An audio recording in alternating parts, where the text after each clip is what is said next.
আসসালামু আলাইকুম গাইস। আজকে কথা বলবো আমাদের স্কুল লাইফের শেষ র্যালি নিয়ে। হ্যাঁ, এটাই আমাদের স্কুল লাইফের শেষ র্যালি। আর হবে না এই স্কুল ড্রেস পরে রাস্তায় র্যালিতে বের হওয়া আর আনন্দ পাওয়া যে সবাই আমাদের দেখতেছে, আমরা র্যালিতে আসি। আর হবে না দুষ্টামি করা, মারামারি করা, যে র্যালির সামনে দাঁড়াবো ব্যানার ধরে বা চালন ধরে। আর হবে না এখানে থাকা।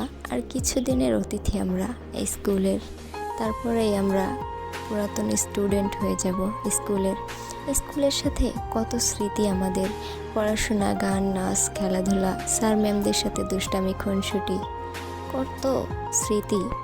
এই স্মৃতিগুলো কি ভোলার মতো? স্মৃতিগুলো কখনোই ভুলতে পারবো না। আসলেই অনেক সুন্দর স্কুল লাইফ।